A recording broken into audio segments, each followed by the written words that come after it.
So now we want to expand the following logarithmic expressions. This means write the expression as more than one logarithm without exponents. Simplify if possible. Reminder, what is the natural log of e? So I'm going to pause the video for a moment so that we can pull out our calculators and figure out what it is.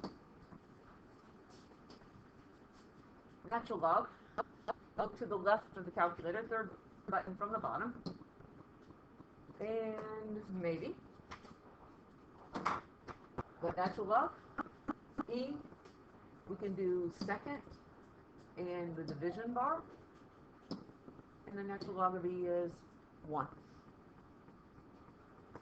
So if we go back here and we fill this in, what is the value of the natural log of e? It's 1. We need to watch out for that as we're working on these particular problems. And now again, we're going to expand.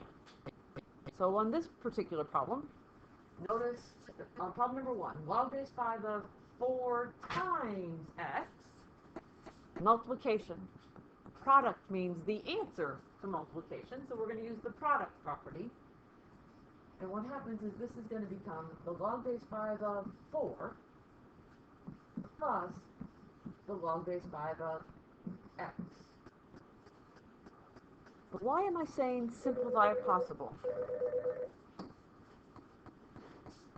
Sorry, I got interrupted by the phone, but why do I say simplify if possible? Well, we need to go back and look at this.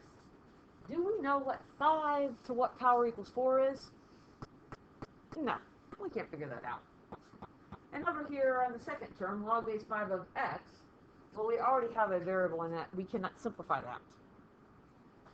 But when we look at problem number 2 here, we see that we've got e divided by x, the natural log of e divided by x. So division means that we're going to use the quotient property. So this is going to be the natural log of e minus the natural log of x. And as we take a look at this, the reason that I put this in the directions, notice, what is the natural log of e? In other words, can we figure out what e to what power equals e is? Yes. E to what power equals e is 1. The natural log of e is 1. We can simplify that. We can't simplify over here in our second term. We have a variable in that problem. But you have to glance at the problems and see if you can simplify them any further.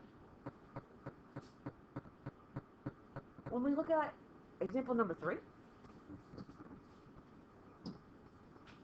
log of 8 times x squared, quantity squared, I like to start with the power property. And the power property says that we can take this value and we can write that exponent as a coefficient. So this is going to be 2, and then it's going to be log of 8 times x. But if you look above in our earlier examples, what we had is we had brackets. And in fact, we're going to need brackets for this because that 2 applies to the entire value in the parentheses.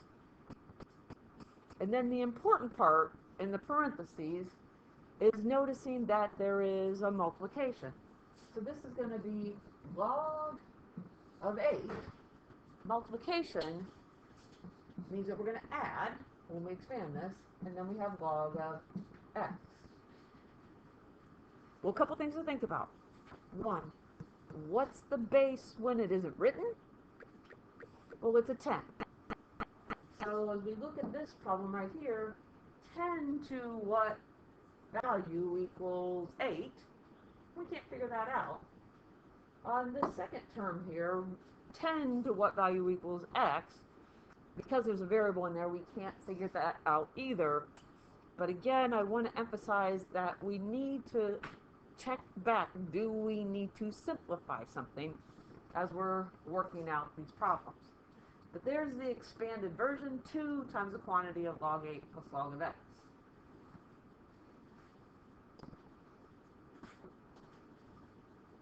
Problem number 4. Again, the directions. Write the expression as more than one logarithm without exponents. So let's start with the fact that we've got this multiplication in this problem. So when we expand, the multiplication means that we are going to add these two values together. Log of 3 plus log of 2 to the 5th. Only one more step involved in this, and that is we need to deal with this exponent. And when we have an exponent, we're going to rewrite it as a coefficient. So when we go back and finish this problem, we get log of 3 plus 5 log of 2.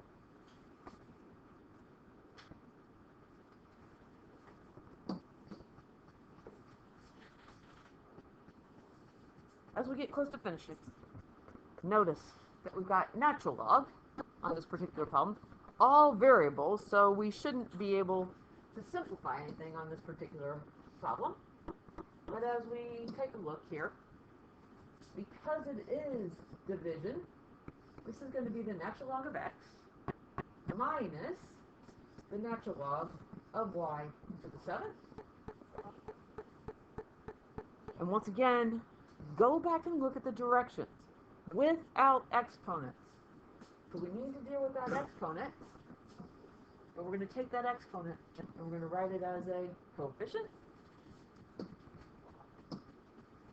So when we expand this problem, we finish with the natural log of x minus 7 times the natural log of y.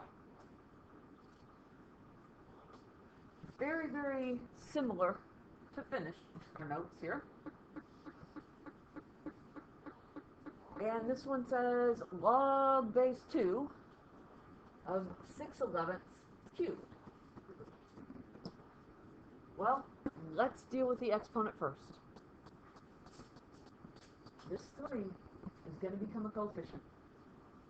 It's going to be 3 times log base 2 of 6/11. That exponent applies to the entire value in that parentheses. So just a reminder that we need to indicate that when we're writing our expanded version. And that means here that this is going to be log base 2 of 6. 6 divided by 11 means that we're going to have to subtract log base 2 of 11. And that actually is the final value here. It is our expanded version. But just a reminder, is there 2 to any power that equals 6? Or is there 2 to any power that's 11? Because if there was, we would need to simplify further.